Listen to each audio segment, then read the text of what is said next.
Recording in progress. Guys, I just watched two movies. That's right, two movies. I'm getting ready because at the end of the year, or probably like around mid-January, if I'm being quite honest, I'm preparing to do a best movies of 2021. And I've just been binging tons and tons of movies. I found some good gems, some good gold nuggets. But there's two movies that just came out on streaming at Christmas time. Those movies are Being the Ricardos and Don't Look Up. And I watched both of them, and I have a lot to say about both of them. And since they're pretty fresh on streaming, I feel like I should offer my opinion before you guys give it a watch. Let's start with Don't Look Up. Don't Look Up was hyped as balls because the movie has an all-star cast. This is a Netflix original film, stars Leonardo DiCaprio, Meryl Streep, Jennifer Lawrence, Kate Blanchett. Motherfucking Tyler Perry is in the movie. That's right. The man himself, Tyler Perry, is in this movie. He has a small role. Anyway, this movie is about a group of scientists that discover that a comet is heading towards Earth. And the whole point of the movie is that these scientists are trying to get the message along to the public, but hilarity ensues. The president doesn't listen to them. No one gives a shit. The media is a bunch of assholes, yada, yada, yada. And people are comparing this movie to Stanley Kubrick's Doctor Strangelove, which this is no Doctor Strangelove, obviously, because this wasn't directed by Stanley Kubrick. It was directed by Adam McKay.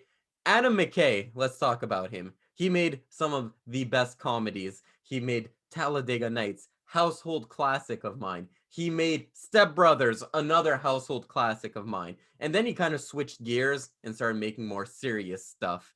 He made Big Short, which I enjoyed a lot, actually. And then he made the movie Vice, which I'm a little on the fence about Vice. But overall, I still enjoyed the movie, if not only for Christian Bale's performance in that film. And now he's here with Don't Look Up, which isn't based on true events, unlike Big Short and Vice. But yeah, it says based on true events that haven't happened yet, but it's a work of fiction.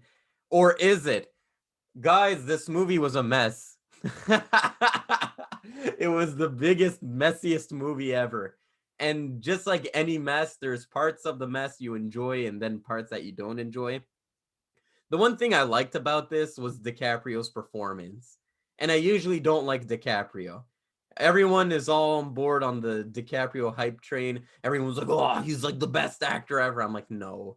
Obviously, there's better actors out there. To me, there's actors and movie stars. Like, to me, an actor is like Christian Bale, Tom Hardy, Daniel Day-Lewis, Joaquin Phoenix. And then you have movie stars, which are DiCaprio and George Clooney. So I feel like people kind of put DiCaprio in the actor category.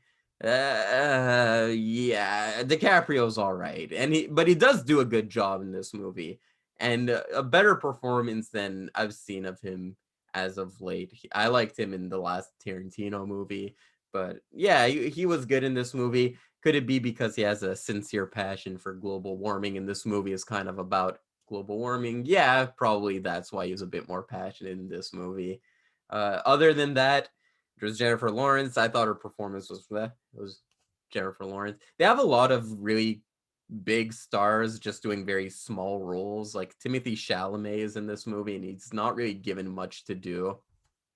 And then you have people like Meryl Streep and Kate Blanchett, which are these big, bigger than life actresses, and they're kind of doing this whole shticky performance that's over the top, and that's the whole appeal of it. Oh, look at Meryl Streep. She's Hollywood elitism, but she's doing this quirky performance. Which, yeah, if you're into that kind of shit, sure. Yeah, this movie is kind of all over the place. Let's start with the things that I liked. I like the ending, how fucking dark it became. I like how it just showed that like nothing is gonna matter because the world's gonna end. They like go with that ending, which I thought was pretty cool. Um, yeah, that's what I liked. I liked DiCaprio's performance. That's about all I liked, I guess. Here's what I didn't like. The movie is just so on the nose. And I haven't seen Doctor Strangelove. I watched that movie not too long ago actually. And I really enjoy Doctor Strangelove. It's one of my favorite Kubrick movies. But that movie, it was still smart. It didn't treat its audience stupidly. I feel like Don't Look Up was kind of talking down to the audience in a way that Stanley Kubrick's Doctor Strangelove didn't. And I can't really put my finger on why that is. I think the main reason why is that when you look at Doctor Strangelove, it's still masterfully directed. The cinematography is beautiful. The iconic shot of the man riding the nuke at the end of the movie. The performances, George C. Scott in the movie, one of my favorite actors, ladies and gentlemen.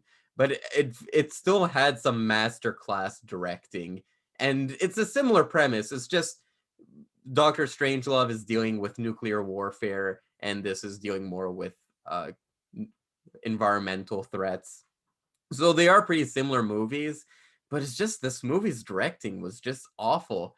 And that's weird because when I watched The Big Short has a very quick Adam McKay style to it. And then Vice kind of did the same thing but lazier. And this movie does the same thing but even lazier. For some reason, this movie is shot like a documentary, which I understood why they did that for The Big Short, but in this movie, it kind of just didn't fit. And even if they do go with the documentary look and feel, it didn't look like a documentary. It was trying to be like a documentary, but there are some parts where they would just cut between takes. They would do the same take twice and then edit both takes together. No documentary does that. So it feels like a documentary, but it doesn't at the same time. I don't know if you guys picked up on that too, but it was very distracting to me. They'd take the same take, they'd be like, okay, DiCaprio, say your line, cut, say your line again, and then they'd edit the two takes together. And shit like that would annoy me. And okay, Big Short, it's a very political movie. It's a very anti-capitalist movie, but it's still very funny. I love this scene where Ryan Gosling is in the bathroom talking about tits. That was a good scene. And there's great scenes. Steve Carell does a good job in that movie. You have fucking Christian Bale with the glass eye. It was a very funny movie, despite it having a very obvious political message. And to a certain extent, Vice as well. But this is just not funny. And it's one thing if your movie is not trying to be funny, but this movie is trying to be funny. And there's those weird ad lib moments. Like there's the one in the trailer where Jonah Hill is like, "Oh, we sit down and then we digest the situation. We sit down and we digest this situation. We sit down and we digest it." And it's like, okay, you're repeating the same thing over and over again, but it's not funny. And there's a lot of shit like that where it's just like saying stuff weirdly and it's just not funny to me. Thankfully, that sit down and digest moment, it's not as much in the movie. Like they edited down in the actual movie, but there's plenty of scenes like that. I just took that moment from the trailer to illustrate it. I keep doing this with my nose. I don't have cocaine in my nose, I promise. But yeah, it was just really weird. A ton of plots that are just totally unnecessary. There's the fact that DiCaprio's cheating on his wife with a newscaster played by Kate Blanchett, and that was totally unnecessary in the movie. I don't know why that was in the movie. Uh, to make him look like a hypocrite, I guess. I don't know. Kid Cudi is in this movie. Totally unnecessary. He's got two scenes in the movie. He shot one scene from his house on his iPhone, and the other is a performance by Kid Cudi. Totally unnecessary. You didn't have to have Kid Cudi or Ariana Grande for that matter. You didn't need those two in the movie. There's this whole subplot at the end where Jennifer Lawrence kind of hooks up with Timothy Chalamet. Totally unnecessary in the movie. That's what I mean. You could have like, and I say you can cut this down because this movie is like 2 hours and a half. You can easily make this a 1.5 hour movie, but I don't know. It's just a weird movie, and yeah, I just didn't get it. This movie was all over the place, ladies and gentlemen. Reviews have been mixed. And quite honestly, I don't understand why. I'm mixed on the movie, and this movie has like a 50% on Rotten Tomatoes, but people are complaining that this movie is very on the nose, which I mean, there's some movies that are getting crazy good reviews from 2021 that are just as on the nose as this movie. Which, but you know what? To me, if there's one movie this reminded me of was that Joker movie that came out maybe 3 years ago. This really reminded me of the Joker movie because the Joker movie was directed by the guy who made the Hangover movies. This is directed by the guy who made all the Will Ferrell comedies. So it's two directors that usually do comedy, trying their hand at a more serious subject matter. And both movies are very on the nose, very preachy, very in your face about their messages. Joker being about mental health and the wage disparity, whereas this movie is about environmentalism.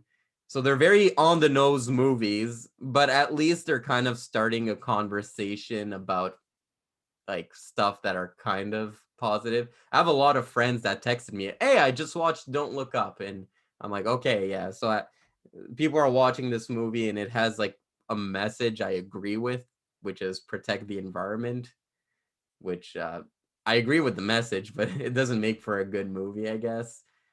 But at least I'm happy people are talking about it. At least it's not like a brain rotting Snake Eyes or a G.I. Joe movie. At least people are watching something that has a bit of a purpose other than look at G.I. Joe fight.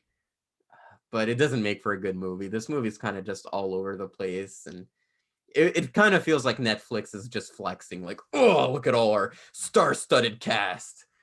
Yeah, that's my review of Don't Look Up. It's like a 5 out of 10, maybe a bit lower, but I'll go with a 5. Then there's Being the Ricardos. I need to talk about this movie. Wowee! Okay, so I'll just sum up what the movie is about, then I'll talk about the controversy behind the movie, then I'll talk about the movie itself. So, the movie is about Lucille Ball. Lucille Ball, everyone knows I Love Lucy, at least anyone who's a schlub in their garage like myself knows I Love Lucy. And this movie is about the recording of the last episode of I Love Lucy, where there's a ton of drama surrounding the show. Here are a few of the plots going on. There's so many plots going on in this movie, but you have Lucille Ball being accused of being a communist during the Red Scare. You have their marriage, Lucille Ball's marriage being on the rocks because of headlines saying that her husband cheated on her. You have this subplot where Lucille Ball is trying to rewrite a part of the show because it's not to her liking. You have producers being mad at Lucille Ball because she is pregnant, and you can't keep the show going on the network if your star is pregnant. And this is at a time where pregnancy is a taboo subject matter for the air. A lot of subplots going on, and it's directed and written by Aaron Sorkin, who loves just flashy filmmaking, going all over the place. Let's jump to this subplot. Let's jump to that subplot. Let's jump to this plot. Here's the controversy that surrounded this movie before it hitting Amazon Prime. The controversy being that Nicole Kidman was cast as Lucille Ball. Uh, that's not a problem. If you guys know, I have no problem with celebrities not looking like the people they're representing. An example I can think of is Dustin Hoffman doesn't really look like Lenny Bruce to me. He might, I don't know. He doesn't to me. Actually, not at all. But yeah, but he still embodied Lenny Bruce pretty well. And that's exactly what Aaron Sorkin said in response to all of these tweets about Nicole Kidman not looking like Lucille Ball. Well, it's about embodying the person, which I get. Here's where the problem kind of kicks in to me. I was watching this movie, and I'm well aware of Nicole Kidman's approximate age, and I'm watching her play a 39-year-old, and it was just too jarring for me. I couldn't get like that out of my head. I'm watching Nicole Kidman, who's a woman in her mid 50s, playing a 30 a late 30-year-old woman who's going through a pregnancy. And I really just couldn't. It's one thing to embody the character, but it's another thing to just like put a weird casting like that to the point where it doesn't work. It kind of reminded me of Dear Evan Hansen, where okay, he doesn't need to look like the character on the Broadway show, but you kind of have a guy who's 10 years past the age requirement of this role. And whenever you say something like this, there's always people that are going to say, oh, but just because she's an old starlet doesn't mean she can't play these roles. And to me, I'm like, it's important for 55-year-old women to still have parts in Hollywood, but this isn't. I don't know. It's like it's too little, too late. You should have just go with Margot Robbie. She would have been perfect in the movie. Why'd you go with Nicole Kidman? She and this wouldn't bother me as much if she really did a killer performance. And people are gonna say Nicole Kidman rocked this performance. She was amazing in this movie. They're gonna say. I didn't think she was that good in the movie. Yikes, I know. I just didn't think she was good in the movie. I don't know if they do prosthetics on her face. I don't know if it's just plastic surgery. This is gonna sound I'm really roasting Nicole Kidman, but I'm sorry. But I her face didn't move. I mean, her face didn't move. Oh man. Okay, ignore me. I'm saying very bad stuff on the internet. But no, her face was like covered with prosthetics and makeup to make her look like Lucille Ball.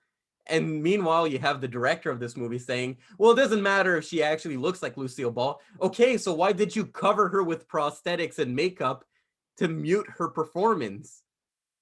If the whole goal is to just capture the essence of Lucille Ball, why would you prevent the actress from acting? She's covered with prosthetics in this movie.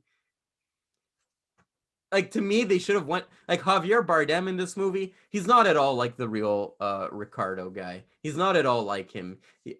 Javier Bardem to me is like this very deep voice, and it's not like the real guy to me. However, at least they don't try covering him up with makeup, and he's not doing a goofy impression. It was just too much Nicole Kidman's performance in this. Okay, I didn't like the performance. How is the movie? This movie is Adam Sorkin diarrhea. It really just feels like. No, did I say Adam Sorkin? I meant say Aaron Sorkin, my bad. This feels like Aaron Sorkin diarrhea. It kind of feels like as if someone on SNL was asked to do an Aaron Sorkin parody. This is the Aaron Sorkin parody. It's like Aaron Sorkin parodying himself. Throughout the movie, there's so many plots, and somehow I managed to be uninterested in every single subplot in this movie. And this movie is going to get rave reviews. Well, it's getting mixed reviews, but once Oscar time comes around, everyone's going to be talking about this movie, especially Nicole Kidman's performance, because Hollywood, the bright lights and the starlets and the glamour and the glitz. People are going to be saying that. And it's going to get some attention just because it's a movie about making one of the most iconic TV shows in history. I just didn't like it, guys. It really was all over the place. I wasn't attached to anyone. This plot just goes everywhere, but manages to make me uninterested. It's like the plot keeps jumping around to mask the fact that it's about nothing. It's like let me give you an analogy. It's like when you're in the bedroom. Okay, I'm gonna cut this part out, but this movie is like someone who has sex and does 20 positions, but each one of them lasts like 2 seconds and they're performed very poorly. But the fact that you're switching up positions every 10 seconds kind of masks the fact that you're not good in the bedroom. That's this movie.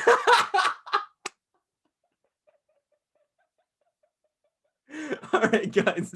Oh no, I snorted. Okay, guys. Don't watch Don't Look Up. Don't watch Being the Ricardos.